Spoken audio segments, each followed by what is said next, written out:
A partir de agora você vai ouvir pela Web Rádio SINDI-CT Clique Jornal. Clique Jornal.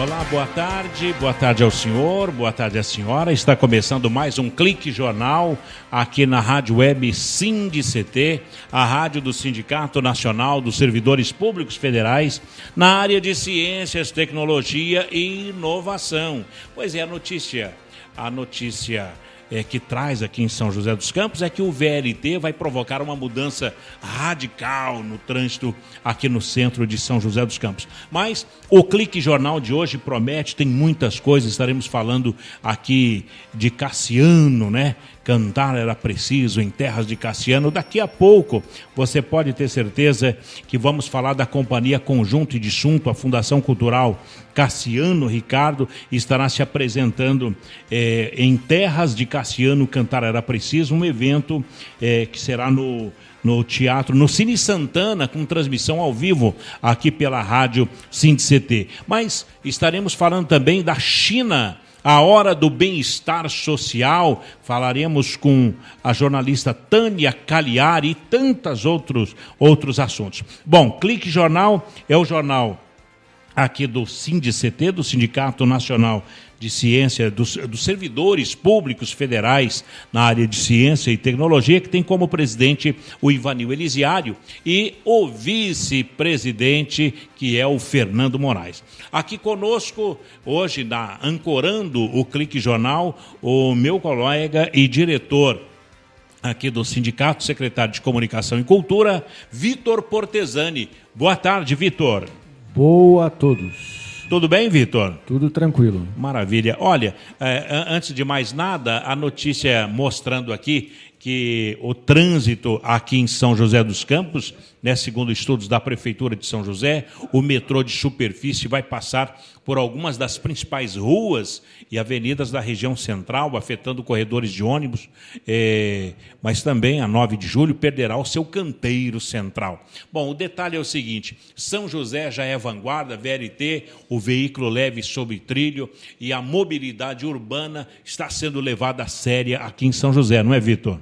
Então, estava para começar esse empreendimento a partir do Jardim Paulista, mas aí concluiu-se que serviria muito mais usuários saindo da Rodoviária Velha até a José Longo, passagem pela Dutra, na Henrique Lote, Avenida Henrique Lote. Exatamente. Está chegando a informação aqui, Vitor, que o VLT aqui em São José vai circular por 15 ruas e avenidas aqui de São José dos Campos, num total de 10.900 metros, ou 10 quilômetros, quase 11 quilômetros de extensão, e o traçado será pelas avenidas Francisco José Longo, João Guilhermino, Ademar de Barros e 9 de julho. E também lá onde tem o balcão de anúncios do Troca-Troca, que foi agraciado com isso aí, pela Francisco Rafael. Começa por ali, Francisco Rafael, a Siqueira Campos e a Teopompo de Vasconcelos, viu, Vitor? Mais usuários sendo beneficiados. Mais usuários, né? Agora, o interessante é que o governo municipal havia anunciado que o primeiro trecho do VLT aqui em São José dos Campos atenderia a região sul, entre o Campo dos Alemães e o Jardim Satélite. Mas anteontem, o secretário de Transportes, o Wagner Balieiro, que fez aniversário anteontem, ele disse que a mudança de prioridade do VLT atende os estudos da pasta que apontam que seria mais adequado à implantação do novo sistema aqui no centro de São José, viu? O secretário ficou de vir aqui conversar com a gente, sabia? Bom, estamos aguardando. No Clique Jornal. Pronto, estamos aguardando para ele fazer parte aqui do Jornal Cibernético. Certo? Ótimo. Certo.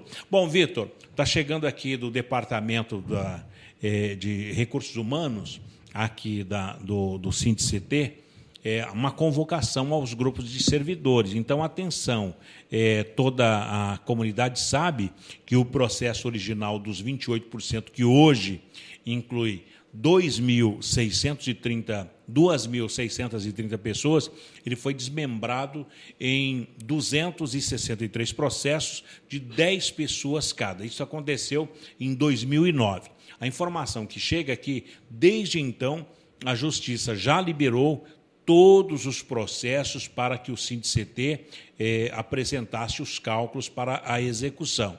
Então, atenção, servidor público federal, é importante ressaltar que os advogados do SINDIC-CT já apresentaram todos os cálculos e, a partir daí, a Justiça Federal tem a obrigação de citar a União para que ela aceite os cálculos apresentados pelo SINDIC-CT ou que conteste os cálculos, né, que são os embargos da execução. Você está por dentro disso aí, Vitor? Sim, eu sou um dos embargados. Opa! Sim. Então vamos ficar próximo aí. E tem uma chamada nessa rapidinha, que qualquer servidor que está participando dessa ação pode consultar o TRF. Ah, pode? Lá está o endereço, o www. Que eu não sei aqui decor, mas está aí num quadrinho. Muito bem. Então, final. olha, só que um detalhe, tem reunião de aposentados e pensionistas no dia 8 de novembro.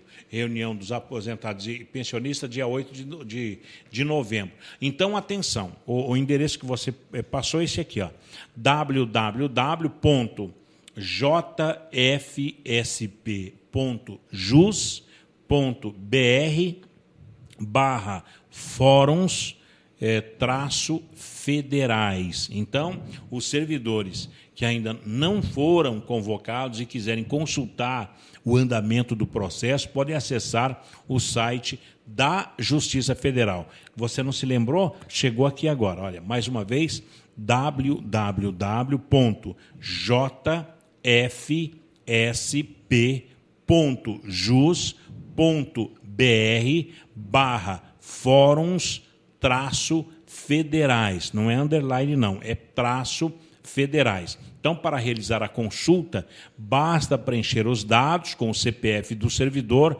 no espaço destinado à busca avançada, seu Vitor. Exatamente, e com a comarca de São José dos Campos, que tem essa opção lá. Exatamente. Então, olha, o SINDIC-CT está convocando os grupos de servidores. Atenção, será mais ou menos assim, ó, de 7 a 9...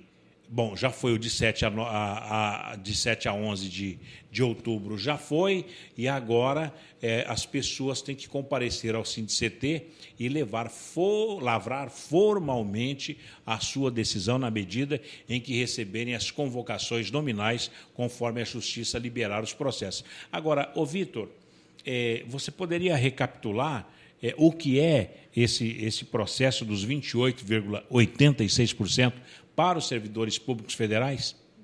Resumidamente, foi em 1994, na era FHC, deram reajuste para os militares. Na transição do governo Itamar FHC, deram reajuste de 11%, de 28% para os militares, não para os civis. E nós entramos com a ação. Então, tem todos esses anos, nós ganhamos todas as instâncias e agora está nessa execução na comarca de São José dos Campos. Bom, o funcionário público federal que ganhava um salário, por exemplo, na época, e vamos colocar, dinheiro de hoje, R$3.000, ele teria quanto para receber hoje esses 28% retroativo? Chutando, nivelando, fazendo a média R$400 mil. R$400 mil, sim. Quer dizer, vai resolver uma série de problemas, né? É uma loteria. Sim, porque a União está contestando com valores irrisórios, esses valores matemáticos. Seriam irrisórios? A União, a CGU, está fazendo a contraproposta desses embargos, né? Do processo jurídico, com valores muito baixos. Então, cabe ao servidor decidir. Essa chamada é exatamente para isso. Ou ele aceita... Ou continua o processo. O processo. Bom, olha, a direção do INPE mantém o ambulatório fechado e nega-se a dialogar aqui com o Sindicato dos Servidores Públicos Federais. E agora, Vitor? Com tantos servidores trabalhando, né, no dia a dia, não é aconselhável ficar sem um ambulatório, óbvio. Lei trabalhista. Bom, então, olha, atenção, a notícia que chega aqui que o Departamento de Rádio Web Jornalismo aqui do SINDICT, mostrando que desde o dia 2 de agosto o ambulatório médico do INPE permanece fechado com as suas atividades suspensas por decisão da direção do Instituto. Então, tal decisão foi motivada por uma vistoria feita no local pelo Conselho Regional de Enfermagem de São Paulo, que é o COREN, na qual se constatou que o ambulatório não contava em seu quadro de funcionários com um profissional de enfermagem de nível superior, mas apenas com auxiliar de enfermagem. Então, diante da dificuldade de se contratar um profissional com essa formação, a direção do INPE decidiu suspender integralmente as atividades do ambulatório médico até que seja possível retornar o seu funcionamento de acordo com a legislação vigente. Lembrando que o SINDICT argumentou que a decisão de suspender integralmente as atividades do ambulatório foi uma atitude extremamente conservadora da direção, já que a decisão do COREN São Paulo não colocou em discussão, em momento algum, o atendimento dos médicos do INPE, mas apenas o de sua equipe de enfermagem. Então, assim, no dia 16 de agosto, a pedido do Sindicato Nacional de Ciência e Tecnologia, o gabinete do diretor emitiu um comunicado informando que, apesar da interrupção dos serviços de enfermagem em decorrência das determinações do COREN, os médicos servidores do INPE, eles permanecem no ambulatório e podem atender a qualquer urgência e emergência que venha a ocorrer no campus. Então, apesar deste comunicado, um aviso na porta do ambulatório continua informando que o atendimento médico ele continua suspenso, mesmo não havendo qualquer irregularidade no mesmo. Enquanto a direção do INPE nega-se a dialogar a busca de uma solução para este problema, o SINDICT solicita aos servidores que informem ao sindicato caso tenham atendimento médico no ambulatório negado. Então, o campus do DCTA conta com excelente estrutura ambulatorial, mas o serviço é cobrado. O presidente do SINDICT, o Ivanil Elisiário, recebeu agora uma cobrança por atendimento realizado há 2 anos. E o IEAV não possui ambulatório médico, apesar de estar localizado no quilômetro 5 da rodovia dos Tamoios, afastado de qualquer estrutura médica. O DCT é uma no ferro, outra na ferradura. Né? Pois é, que situação, hein? Complicado. Ô, Vitor Portesani, nós teremos o espetáculo que é patrocinado pela Fundação Cultural Cassiano Ricardo e a companhia Conjunto de Junto, que é Em Terras de Cassiano Ricardo. Cassiano Ricardo, né? Em Terras de Cassiano, cantar era preciso. Cantar era preciso. Era preciso. Porque é um grupo que atuou politicamente nos anos 60. Bom, eram jovens naquela época que está rememorando, né, essa atividade deles e contando para a cidade, para jovens atuais, o que eles passaram naquela época, para fazer um espetáculo teatral. Esse é o chamado. Né? Ô, Vitor, então, daqui a pouquinho, depois dos nossos institucionais, a Rádio SINDICT vai conversar com João da Gráfica para saber como será esse espetáculo e que tipo de poesia será recitada no dia 26, é isso, né? Dia 26 de outubro? Isso, às 20 horas no Cine Teatro Santana. Bom, então, um instante só, daqui a pouquinho, depois dos nossos institucionais, o João da Gráfica falando Em Terras de Cassiano, cantar era preciso. Um instante só, Clique Jornal no SINDICT. Você está ouvindo pela Web Rádio SINDICT. Clique Jornal. Clique Jornal.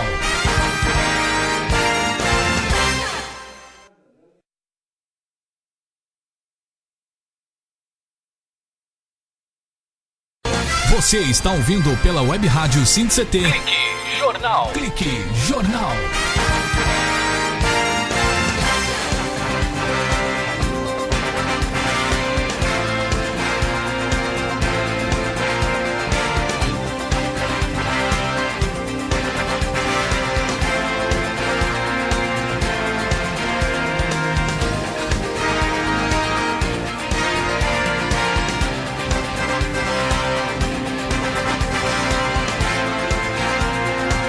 Muito bem, estamos de volta aqui no Clique Jornal, o jornal do SINDI-CT, o Sindicato Nacional dos Funcionários Públicos Federais na área de ciência, tecnologia e inovação. Olha, agora o assunto é com o poeta aqui da terra, ele que nasceu aqui em São José dos Campos, formado em Direito, um dos líderes do moderníssimo, iniciado em 1922, tendo participado dos grupos Verde e Amarelo e o grupo ANTA também, que estreou em 1915 com o livro Dentro da Noite, de cunho sentimental, e passou pelo parnasianismo com a flauta de Pan, e define-se como modernista, nacionalista, e a partir de 1952... com Vamos Caçar Papagaios, Boões de Verde e Amarelo e tudo mais. Vamos falar de Cassiano Ricardo. E aqui conosco o mega cultural João da Gráfica para falar deste espetáculo que haverá no Cine Santana, aqui em São José dos Campos. João da Gráfica, boa tarde, João. Boa tarde, Paulo. Que alegria ouvir a sua voz aqui no Clique Jornal. Também fico muito contente de participar com vocês e torço para que tudo dê certo, que vocês se ampliem cada vez mais essa rádio. Muito obrigado, muito obrigado. Ô, João, como vai ser o espetáculo e por que este espetáculo, Em Terras de Cassiano, cantar era preciso? Em Terras de Cassiano, porque Cassiano Ricardo é joseense. Certo?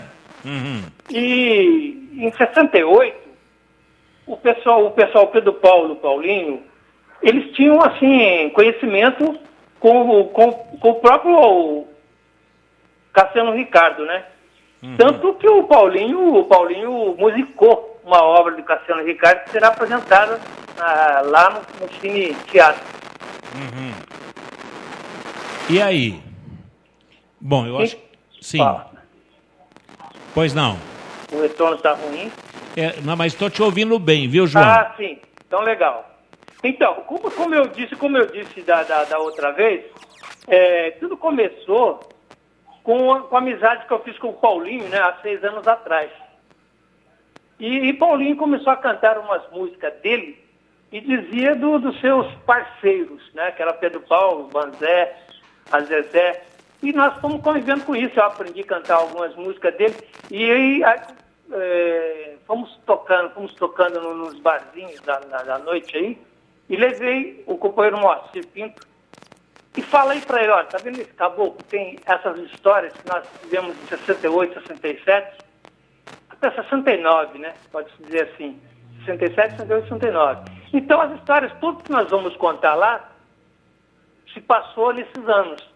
Entendeu? Tudo que aconteceu, o fechamento da fundação lá, do Conselho, né? Do Conselho de Cultura, pelo Sobral, dos festivais, que as músicas que vão ser apresentadas, elas foram proibidas, né, pela censura, e a censura naquela época, por incrível que pareça, era o Dr. Coimbra. Que bacana, rapaz. Então, o Sobral, quando ele veio como interventor, ele fechou o Conselho. E esse pessoal que fazia parte, né, ficou sem eira nem beira. Mas então tudo que se passou nessa época, por exemplo, São José dos Campos foi convidado a participar da Cidade contra a Cidade, no programa Silvio Santos.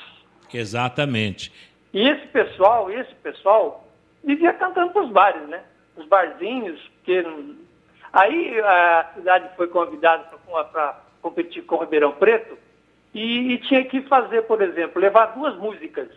Uma para o programa, né, falando do programa, e outra música da própria cidade, do próprio grupo que fosse representar.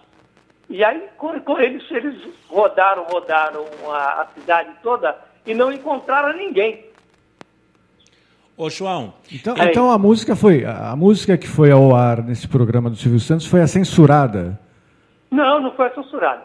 As censuradas foi nos festivais que teve o primeiro Sabiá, o segundo Sabiá e o terceiro Sabiá. Teve 3 festivais na época aqui. E depois fechou tudo, aí não teve mais nada.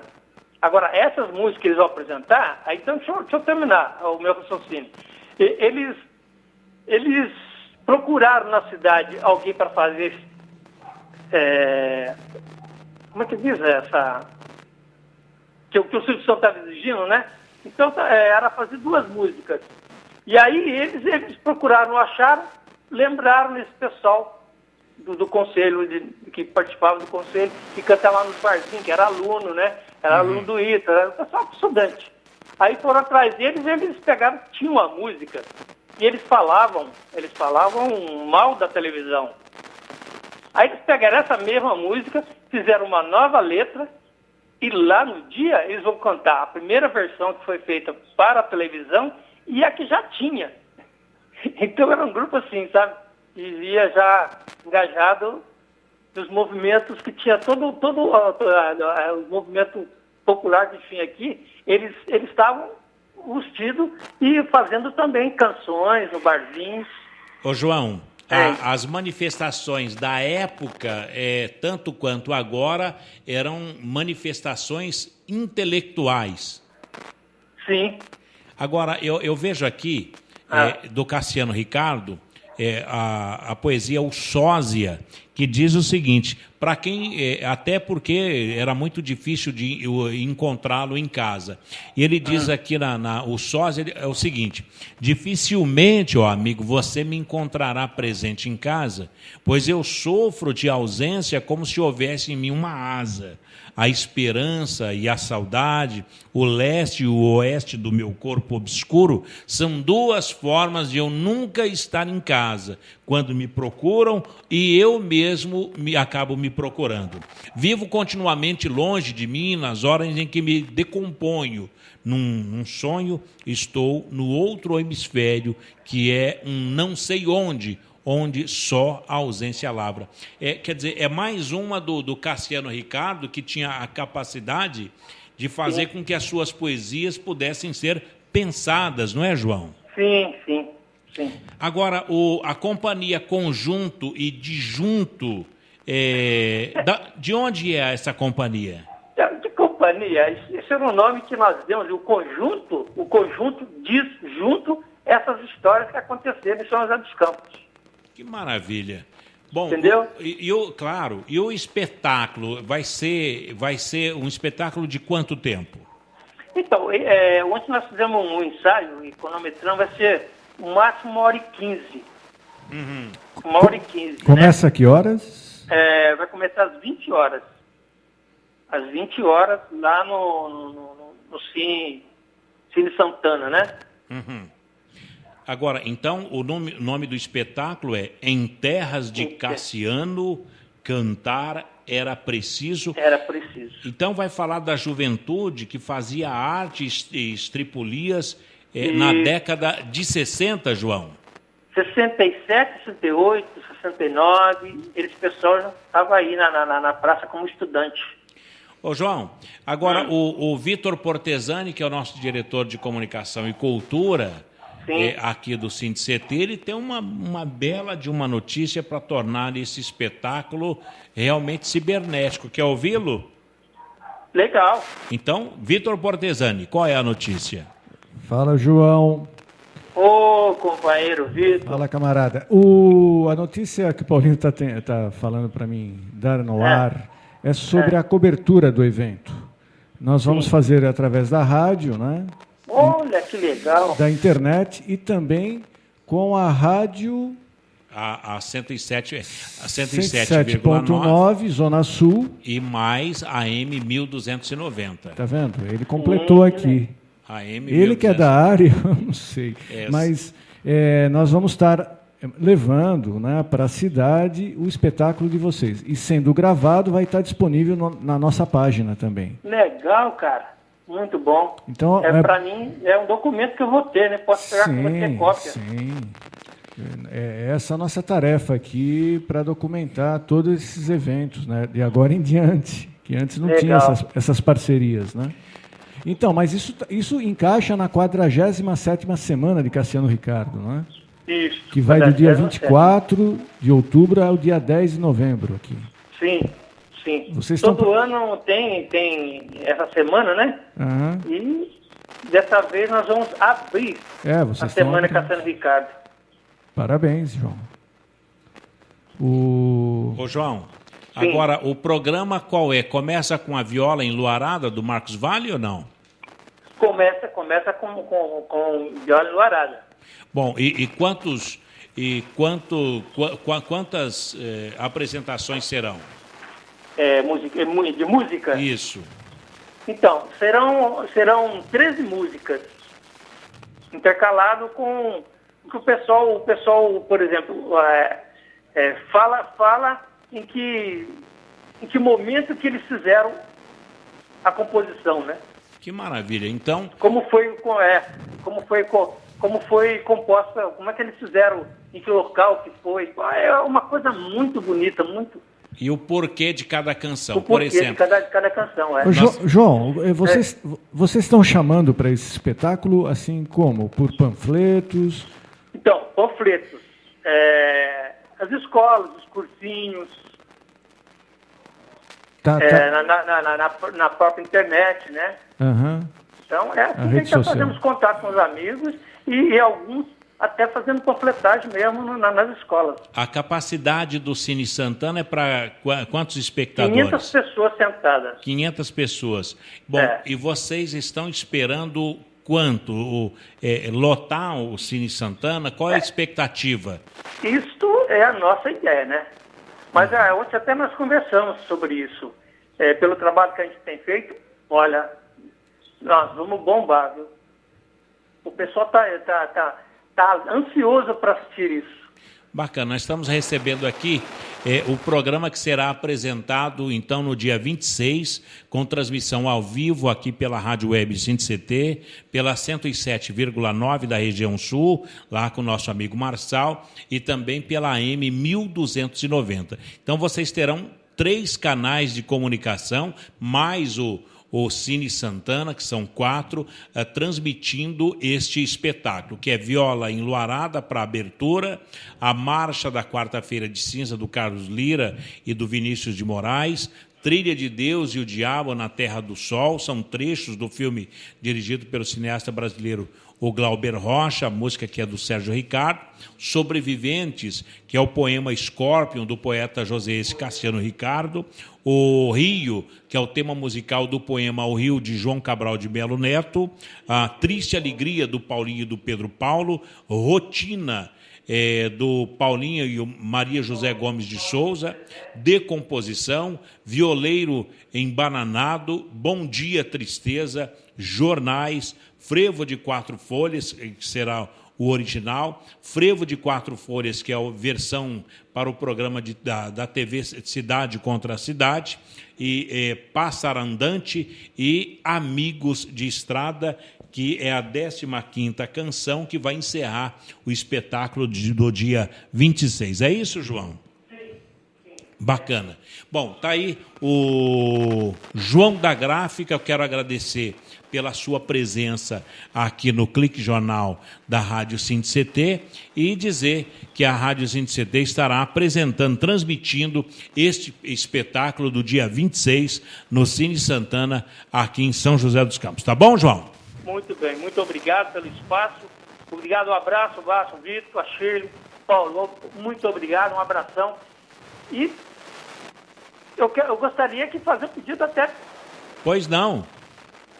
Que todos que estão ouvindo, né, que compareçam lá em loco para, né, ver esse espetáculo que a gente montou, esse espetáculo lindíssimo que vocês vão gostar. Tenho certeza que iremos adorar e vai ficar para a história mais um espetáculo aqui de artistas joseenses para o mundo inteiro. Muito obrigado pela sua presença e até dia 26, João. Eu que agradeço. Tchau, tchau. Tchau. Eu passava o Paraíba numa vagarosa balsa, como se dançasse valsa. O horizonte estava perto, a manhã não era falsa, como da cidade grande. Tudo era um caminho aberto. Era em São José dos Campos, no tempo em que não havia comunismo nem fascismo para nos tirarem o sono. Só havia pirilampos, imitando o céu nos campos, tudo parecia certo. O horizonte estava perto. Havia erros nos votos, mas a soma estava certa. Deus escrevia direito por pequenas ruas tortas. A mesa era lauta, misto de sabiá e humano. O vizinho acordava tranquilo, tocando flauta. Era em São José dos Campos, o horizonte estava perto. Tudo parecia certo, admiravelmente certo. Era em São José dos Campos e quando caía a ponte. Trecho da poesia A Flauta que me roubaram, de Cassiano Ricardo, aqui de São José dos Campos. Bom, Vitor, daqui a pouco uma outra presença ilustre, a presença aqui no Clique Jornal da jornalista Tânia Cagliari, de São Paulo, ela que é articulista da revista Retratos do Brasil e que vai falar sobre a hora do bem-estar social que está em todo o Brasil. Aí uma matéria que ela fez na China, e a China hoje é o grande parceiro do Brasil nesse satélite construído em parceria Brasil-China, e agora a empresa chinesa vai estar no pré-sal brasileiro. Vai ser um bom papo com a Tânia Cagliari, não é, Vitor? Positivo. Então, daqui a pouquinho, depois dos nossos institucionais, no Clique Jornal, o jornal do SINDI-CT. Um instante só.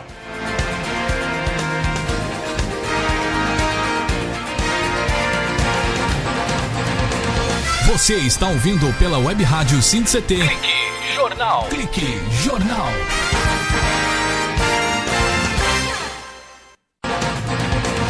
Você está ouvindo pela Web Rádio SINDI-CT. Clique Jornal. Clique Jornal.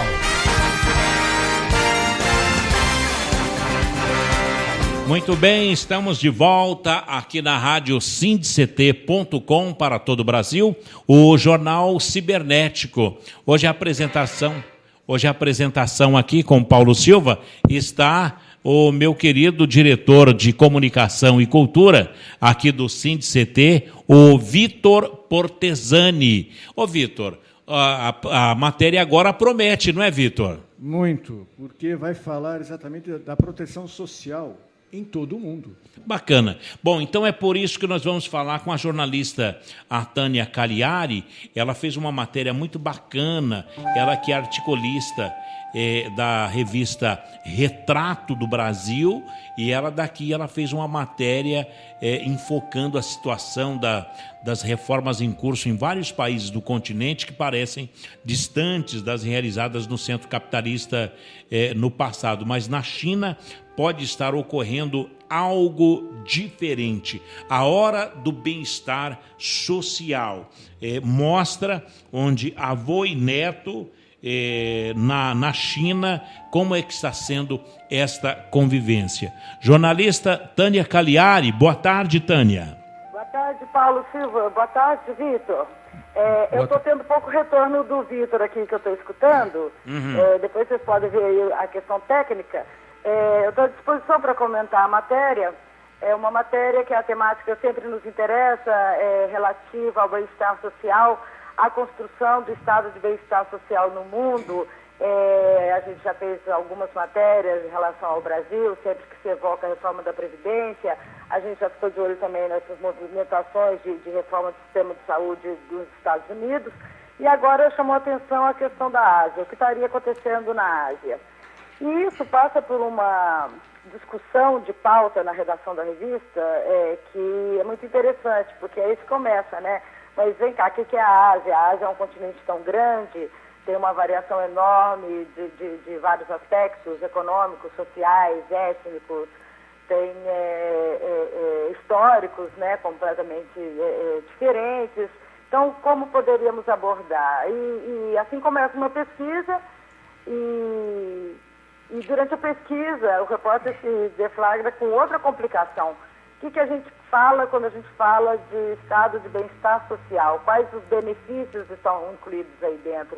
Como se deu o desenvolvimento histórico da luta da população, dos trabalhadores, para conseguirem pegar uma parte aí do rendimento aí do capital para o voltado para o trabalho, né? O que é isso? Agora, antes de você concluir, Tânia, você fala aqui na sua matéria que um relatório do grupo consultivo criado pela OIT e pela OMS para promover um piso de proteção social em todo o mundo, que foi publicado no ano retrasado, informa que os últimos anos têm sido marcados por progressos significativos na implementação de programas que garantem o mínimo para a sobrevivência dos mais pobres em vários países em desenvolvimento, não é, Tânia? Isso mesmo.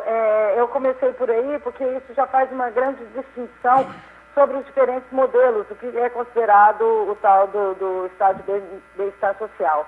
Esse relatório, ele procura discutir uma política implementada com o apoio do Banco Mundial, do FMI, da Organização Internacional do Trabalho, que é dar um piso mínimo de sobrevivência para as pessoas. Esses programas, eles foram adotados em vários países, inclusive a América Latina. Eles são programas baseados em programas de transferência de renda, direcionados à população mais pobre. Por exemplo, o Bolsa Família no Brasil. Então, teve o exemplo do Bolsa Família no Brasil, inclusive ele é citado, ele é elogiado nesse relatório, que poderia servir de referência para outros países que estariam adotando esse mesmo tipo de programa de transferência de renda para a população mais pobre, que é prejudicada no mercado de trabalho, que não tem inserção econômica. Então, é um tipo de benefício social que não é universal, voltado para os mais pobres, e isso teve um grande impacto para tirar as pessoas da pobreza, sobretudo nos países muito populosos, tipo China, tipo Índia, Indonésia, o mesmo Brasil, que conseguiram aí diminuir sua taxa de pobreza, reduzir sua taxa de pobreza por conta desses programas de transferência de renda. Tânia, olha, na Índia, por exemplo, você conta na sua matéria que a lei nacional, a Mahatma Gandhi, de garantia de emprego rural, que paga 100 dias de trabalho por ano para cada beneficiado, é uma constatação, é um avanço isso aí? É um avanço porque, claro, se as pessoas não têm acesso à terra, vivem no mundo rural, não têm acesso à terra, estão submetidos a subemprego ou a desemprego nas cidades, é lógico que é uma população que não tem fonte de renda e algum benefício que eles recebam, 100 dias eles recebem como se tivessem trabalhado ou não 100 dias de trabalho na roça, né, na zona rural lá na Índia. Claro que é um avanço, assim como os outros programas que dão essa renda, um tipo de renda mínima aí para as populações. O que chama atenção é que esses benefícios, eles são muito diferentes dos programas de bem-estar social adotados no mundo desde o final do século XIX, a partir da luta dos trabalhadores, sobretudo começando lá na Alemanha, e que depois foi estruturando os seus modelos, né, de bem-estar social, mas adotado sobretudo depois da Segunda Guerra Mundial nos Estados Unidos a partir dos anos 30, da grande crise de 29, e na Europa depois dos anos da guerra, né, dos anos 40, sobretudo para contrapor politicamente a influência dos estados que acabavam de se consolidar no socialismo, no comunismo, as ideias comunistas e socialistas, para se contrapor ao avanço político de votação, de eleições que esses partidos de esquerda, ideologias de esquerda estavam tendo entre a população europeia. Os estados começam a estruturar os benefícios sociais, aposentadoria, escola pública, universal, alguma proteção de saúde e coisa, auxílio doença e tudo mais, para se contrapor às ideias mais avançadas aí de ganhos do capital, ganhos do trabalho sobre o capital. Agora, então, Otânia... isso é diferente do que essas políticas de renda mínima aí disseminadas na Ásia, né? Agora, Otânia, voltando na Índia, você disse que na Índia são 50 milhões de pessoas que foram beneficiados com essa lei Mahatma Gandhi. Agora, um dos maiores desafios enfrentados, falando aí em grandes populações, um dos maiores desafios enfrentados pela China é reduzir as grandes diferenças de benefícios entre as populações rurais e urbana, Otânia? Sim, aí quando eu faço esse comentário, passo mais detidamente a analisar a questão da China, porque a China estava aí em franco crescimento econômico, mas também que estava apontando grandes contradições. Uma porque na origem lá da Revolução Chinesa, eles estabeleceram um programa de bem-estar social inspirado na União Soviética, no qual o Estado bancava tudo, mas bancava tudo apenas para os trabalhadores que estavam nas empresas estatais ou então que trabalhavam para o governo. Como na China a grande maioria da população naquela época era rural, essas pessoas elas não tinham esses benefícios de previdência social, vamos dizer assim, porque elas tinham outro tipo de garantia de sobrevivência na área rural.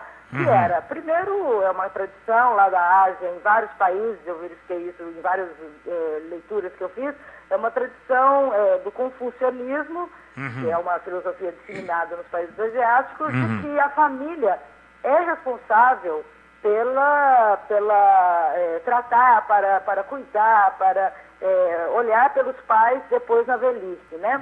Então a família seria um espelho para essa população rural. Outra coisa seria a base da posse coletiva da terra na China, naquele momento, que daria então condições de trabalho para o resto da vida, e também tinha alguns auxílios pequenos para algumas categorias, para crianças órfãos, para velhinhos, para pessoas sem família, então tinha essa base. Agora, Otânia... Depois, só para complementar aí, Sim. Depois com as reformas do socialismo chinês, a partir dos anos 70, foi muito focado tudo para o crescimento da produtividade e acabou gerando um desequilíbrio social na China. Então, a partir do reconhecimento que a primeira estrutura do benefício social não serviu para todos e de que houve um aprofundamento da desigualdade social na China depois dos anos 70, dos anos 80, eles resolveram mudar algumas coisas. Mas, para mudar algumas coisas, tem que ter o reconhecimento de que é muito grande ainda hoje a diferença do benefício pago ao pessoal que mora na cidade e ao pessoal que mora na zona rural, que no ano passado finalmente se equilibrou. Hoje é um pouquinho mais, 1% a mais dos chineses vive nas cidades. Agora, o resto, 40 e pouco, mora ainda na zona rural. Agora, num trecho da sua matéria que você faz sobre o mundo asiático lá, e ainda falando em grandes populações, na matéria você fala que em 2002 o seguro velhice na China incorporava cerca de 150 milhões de chineses, que é aproximadamente 12% da população na época, sendo 112 milhões de trabalhadores ativos e 36 milhões de aposentados. E aí, 10 anos depois, eram mais de 600 milhões de pessoas cobertas, ou seja, 45% da população, com 80 milhões de aposentados. E aonde arrumar recurso para garantir essa tranquilidade social para essa população, Otânia? Bom, nesse novo modelo, nas reformas adotadas aí na China, o sistema ele deixou de ser totalmente financiado pelo Estado e tem uma base contributiva, assim como no Brasil, Previdência Social, você tem lá os seus direitos, mas você tem que contribuir todos os meses lá para a Previdência, né? E eles também adotaram. Então, tem a parte da contribuição dos trabalhadores, tem a parte da contribuição das empresas e também uma parte subsidiada também pelo Estado. O que acontece é que estava havendo um buraco aí, também um déficit, e o que eles estão prevendo é que eles vão ter que fazer em breve novas reformas. E essas reformas pode ser que venham atingir a idade mínima de aposentadoria.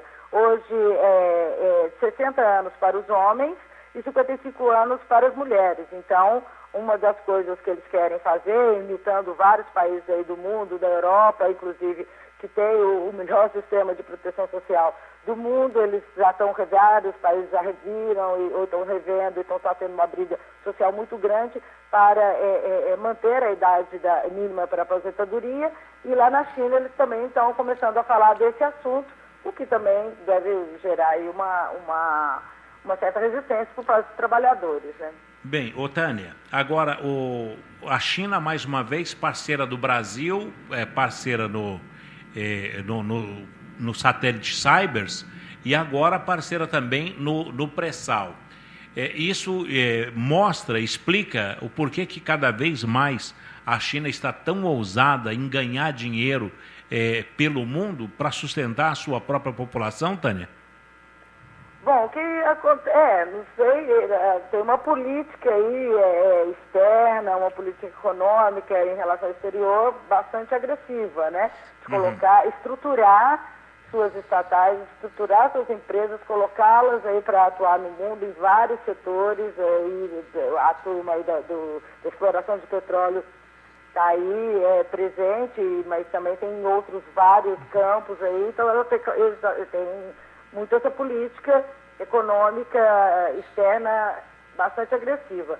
Mas o que acontece também na China é que o que eles também concluíram é que precisa aumentar, né, entre a população, o nível de consumo, o gasto que o chinês faz.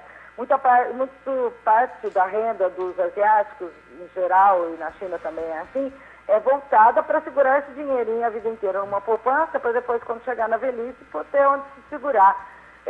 Exatamente por falta desses benefícios sociais, de previdência e tal. Então, eles falaram o seguinte: bom, o que acontece, nós precisamos aumentar o salário, e começaram a aumentar o salário na China, né? E para garantir que essas pessoas consumam e sobre o consumo também se cresça.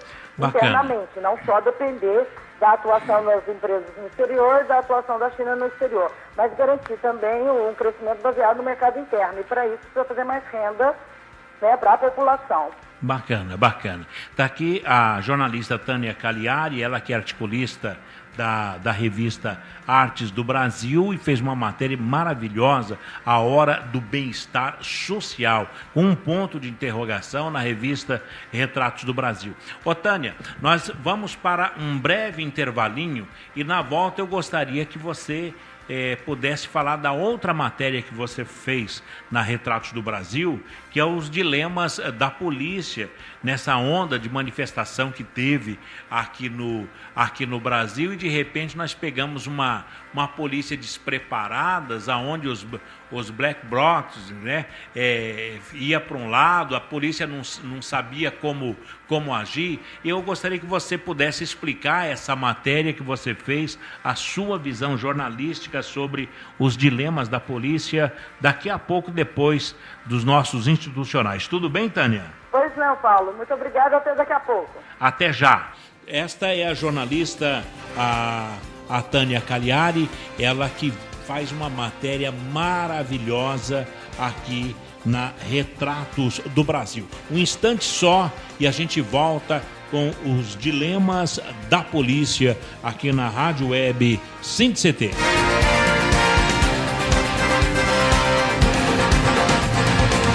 Você está ouvindo pela Web Rádio SINDI-CT. Clique Jornal. Clique Jornal.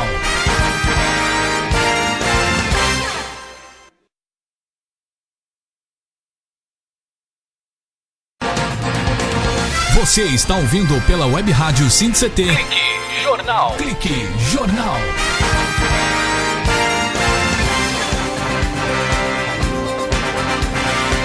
Muito bem, estamos de volta aqui no Clique Jornal, o jornal do SINDCT, o Sindicato Nacional dos Funcionários Públicos Federais na área de Ciência e Tecnologia. O nosso presidente, o presidente do SINDCT, é o amigo, o Ivanil Elisiário, o vice-presidente é o Fernando Moraes, e aqui conosco na bancada aqui do Clique Jornal, o diretor de Comunicação e Cultura, o amigo Vitor Portesani. É isso aí, não é, Vitor? Sim, eu gostaria que se a Tânia desse uma palavrinha do evento que teve ontem, do prêmio Vladimir Herzog, e a participação do diretor da revista, o Raimundo Rodrigues Pereira. Ah, pois não, é isso mesmo. Ô, Tânia, você ouviu aí a chamada do Vitor sobre o Raimundo Pereira, que recebeu o prêmio Herzog ontem lá no Memorial da América Latina, Tânia? Sim, Paulo. Olá, Vitor, tudo bom? Tudo bom, Tânia. Tudo bem. Ô, Vitor, nós estivemos lá, grande parte da redação esteve presente ontem lá no Memorial da América Latina, onde foi feita a premiação do 35º Prêmio Jornalístico Vladimir Herzog de Anistia e Direitos Humanos. E foi muito interessante, estava lá, casa cheia, muita gente, muitas categorias avaliadas, então premiação para jornal, revista, TV, documentário de cinema. E teve um prêmio especial resgatado da origem do prêmio Vladimir Herzog, que era um prêmio para jornalistas que nunca escreveram suas matérias, o seu trabalho na premiação, mas que, pelo conjunto da obra, pela atuação na carreira, mereciam ter esse prêmio. E nesse prêmio especial estava o Raimundo Pereira, diretor da nossa revista, que foi, nos anos 70, editor de dois jornais muito significativos de resistência à ditadura militar no Brasil, que foi o Jornal Opinião e depois o Jornal Movimento. E foi muito bacana a premiação, e o Raimundo chamou a atenção em seu discurso de que hoje a gente não vive numa ditadura, e que antigamente sim se enfrentou uma ditadura, que era uma coisa fácil de ser identificada, uma ditadura política brava, com censura, a imprensa e tudo mais. Mas que hoje há outro tipo de ditadura mais difícil de se flagrar e de combater, exatamente por isso, que é uma ditadura econômica, financeira, sobre vários tipos de produção, inclusive da produção jornalística. Então ele chamou a atenção no seu discurso lá de agradecimento para esse fato, colocando um tom assim, mais crítico, né, no geral da premiação, e foi muito legal, e merecido também. Olha, o Raimundo Pereira, inclusive, participou do Roda Viva também. O Raimundo Pereira sempre afinado, quer dizer, um prêmio mais do que merecido, né? Um reconhecimento, não é, Dani? É interessante também que ele chamou a atenção, fazendo um comercial lá para a nossa revista, da cobertura que a revista fez sobre o julgamento do Mensalão, considerando o julgamento com viés político, mal feito, baseado em falta de provas, e claro que não é feito com essas palavras aqui que eu tô falando, porque as reportagens são muito bem feitas do ponto de vista investigativo, baseado em documentação, e dá uma desmontada na lógica aí que rumou aí para o julgamento do Mensalão. Bem, lembrando que o Raimundo Pereira, ele integrou a equipe que lançou a revista Veja, ele dirigiu o jornal Movimento, a revista Senhor, a enciclopédia, a revista Retratos do Brasil, foi repórter da revista Realidade, Ciência Ilustrada, Veja, Isto É, o Jornal da Tarde, e atualmente, né, ele dirige o projeto também, Oficina da Informação, que edita a revista Grandes Reportagens, que é o Raimundo Rodrigues Pereira, que é um nome ímpar do jornalismo brasileiro. Assim como você, Tânia Cagliari, que escreveu na revista Retratos do Brasil, os dilemas da polícia. Você acha que os protestos ocorridos nesse ano, Tânia, revelaram as dificuldades enfrentadas pelas polícias acusadas de uso abusivo da força, em muitos casos, para lidar num ambiente democrático com novas formas de manifestação, Tânia? As grandes manifestações de julho no país, elas colocaram vários dilemas para vários setores, né? A classe política, evidentemente, foi questionada, e a polícia, que tem que agir de alguma forma alinhada com a classe política e também tem que saber tratar uma situação assim de multidão, foi colocado assim num grande dilema. Uma pauta como essa ela é complicada porque é o que vamos falar sobre a manifestação. A gente já tinha dado uma matéria bastante boa sobre a manifestação, com uma certa cronologia dos fatos e as reações da política em relação às manifestações, e depois a gente queria fazer uma outra coisa do ponto de vista dos manifestantes, e me chamou a atenção a atuação dos Black Blocs. No debate lá da reunião de pauta, sempre muito debatido, as matérias que nós vamos abordar, falou, isso não é só a questão do Black Bloc, tem que ver o papel da polícia. A polícia, ela tem um papel constitucional, um papel de defesa do Estado, que ela não pode se furtar a isso. Então não pode simplesmente falar, fora a polícia, sai daqui, que não pode reprimir e tudo mais.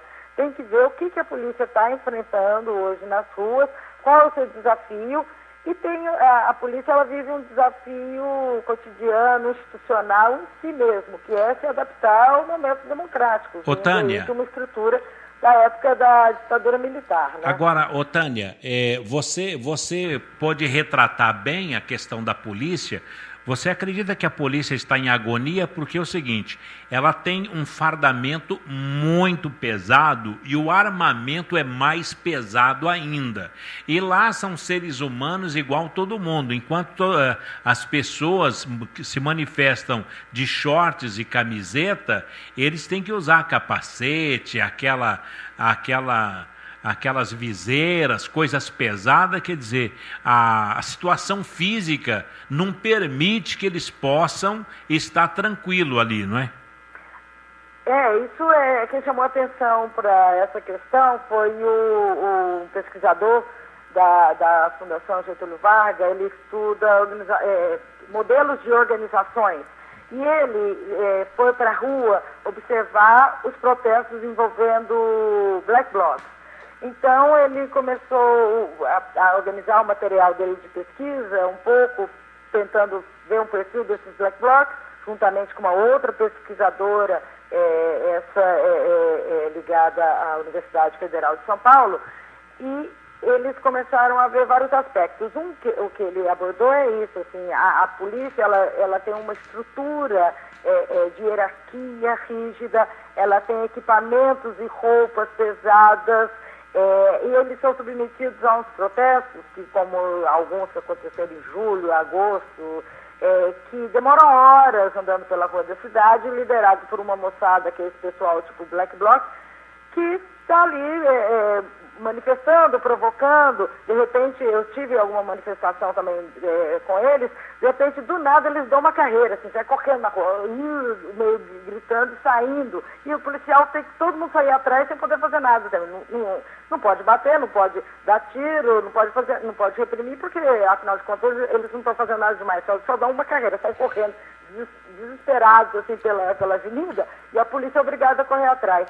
Isso mostra uma desproporção muito grande do ponto de vista de agilidade, de movimentação, e também da polícia entender o que a gente vai fazer agora, como que a gente reprime esse tipo de coisa.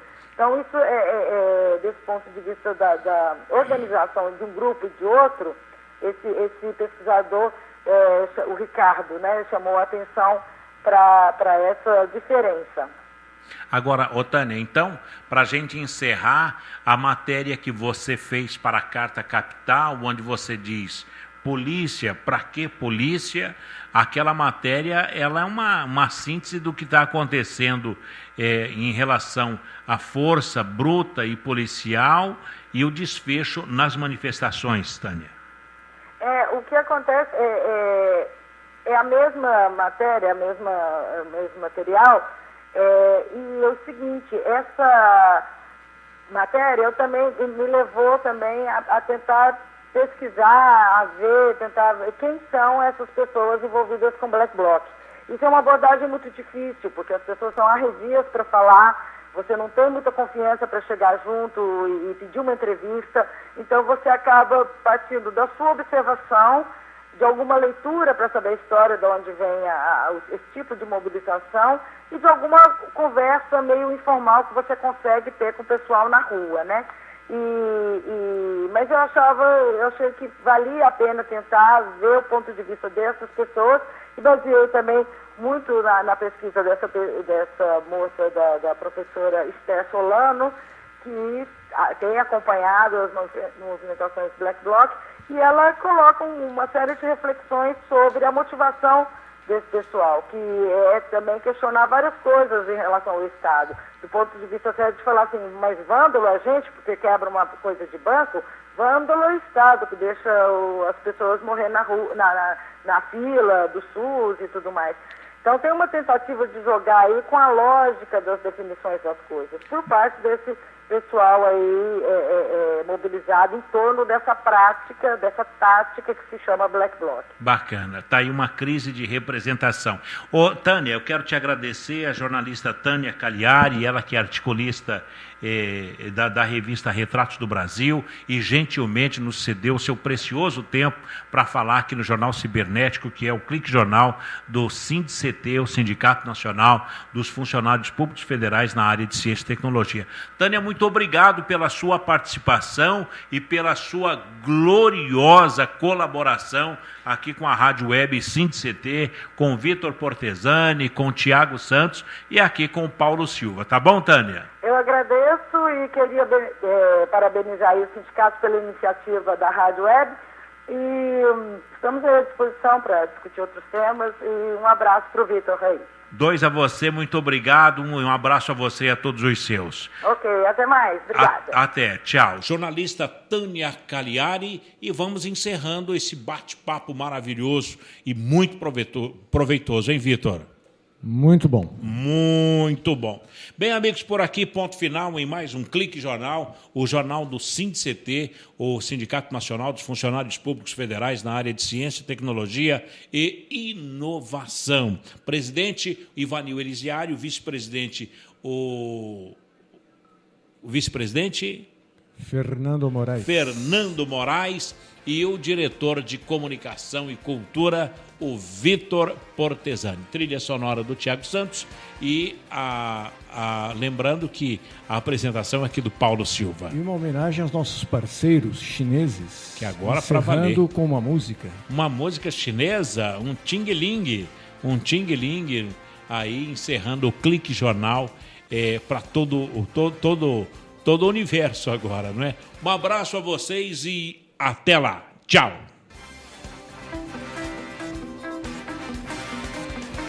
Linha Hyundai.